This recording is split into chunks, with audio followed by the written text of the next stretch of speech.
நிகழ்ச்சி இந்த அளவுக்கு தமிழகத்துல மிகப்பெரிய வரவேற்பை பெற்றதுக்கு உண்மையான காரணம் என்ன அப்படின்னு சொல்லி பாத்தீங்கன்னா, பல ஷோக்கள் வந்துட்டு எல்லா டிவிலையும் போட்டுட்டு தான் இருக்காங்க. பல ரியாலிட்டி ஷோஸ் வந்துட்டு ஒளிபரப்பு செஞ்சு வந்துட்டு இருக்காங்க. ஆனா அது எல்லாத்தையும் விட பிக் பாஸ் தான் வந்துட்டு உண்மையாகவே ரியாலிட்டியாக பார்க்கப்பட்டு வந்துட்டு இருக்கிறதுனால தான் மக்கள் எல்லார்கிட்டையுமே ரொம்ப பெரிய ரீச் கொடுத்தது நம்மளுடைய பிக் பாஸ் நிகழ்ச்சி. ஆனா முதல் நாள் இந்த ஷோவை பார்த்தவங்க எல்லாருமே வந்துட்டு இந்த ஷோவை 100 நாள் கண்டிப்பா பார்த்துடணும் அப்படின்ற ஆர்வத்தை தனக்குள்ளேயே வளர்த்துக்கிட்டாங்க. யார் கண்ணு பட்டதோ தெரியல, போன வாரம் வந்துட்டு நம்மளுடைய பிக் பாஸ் நிகழ்ச்சி அந்த அளவுக்கு வந்துட்டு பரபரப்பா போகவே இல்லைங்க. இதனால வந்துட்டு பல பேர் வந்துட்டு கொஞ்சம் கடுப்பா தான் வந்துட்டு இருக்காங்க. அது மட்டும் இல்ல, சமூக வலைதளத்தில் நம்மளுடைய நெட்டிசன்ஸ்க்குலாம் வந்துட்டு வேலை கொஞ்சம் கொஞ்சமா கம்மியாயிட்டே வந்துட்டு இருக்கு. மேலும் பிக் பாஸ் நிகழ்ச்சி வந்துட்டு இந்த அளவுக்கு சோகமா போயிட்டு இருக்கிறத பார்த்த நம்மளுடைய விஜய் டிவி தொலைக்காட்சி வந்துட்டு நல்லா புரிஞ்சுக்கிட்டாங்க. கொஞ்சமாவது பரபரப்பு இருந்தாதான் மக்கள் இன்னும் ஆர்வமா பார்ப்பாங்க அப்படின்னு.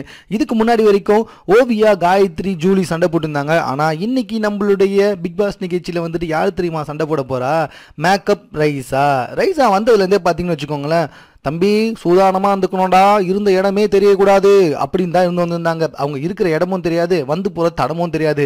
எப்ப பார்த்தாலும் கண்ணாடி முன்னாடி மேக்கப் தான் போட்டுட்டு இருப்பாங்க. அது மட்டும் இல்ல, யாரு என்ன சொன்னாலும் இல்ல ட்ரூ ட்ரூ இப்படின்னு தான் சொல்லிட்டு இருப்பாங்க. இதனால வந்துட்டு பிக் பாஸ்ல அந்த அளவுக்கு ரைஸாவை நம்ம யாரும் ஃபோக்கஸே பண்ண மாட்டாங்க. ஆனா இன்னைக்கு அப்படி நடக்கல. நம்மளுடைய விஜய் டிவி வந்துட்டு லேட்டஸ்டா ஒரு ப்ரோமோவை போட்டிருக்காங்க. அந்த ப்ரோமோல வந்துட்டு நம்மளுடைய ரைஸா வந்துட்டு பயங்கரமா கொதிச்சு எழுந்திருக்காங்க. அதாவது நம்மளுடைய ஸ்நேகன் வந்துட்டு எல்லா லேடிஸ் கிட்டயுமே இருக்க மாதிரி கட்டிப்பிடி வைத்தியம், ஆய்வுன்னு பேசுறது, செல்லமா பேசுறது, அப்படிலாம் பேசுறதுக்கு நம்ம ரைஸா கிட்ட ட்ரை பண்ணிருக்காரு. ஆனா ரைஸானவோ வந்துட்டு அவங்க கிட்ட மூஞ்சிலே ஓங்கி ஒரு குத்தி மூக்க உடைச்சிட்டாங்கன்னா பாத்துக்கோங்க.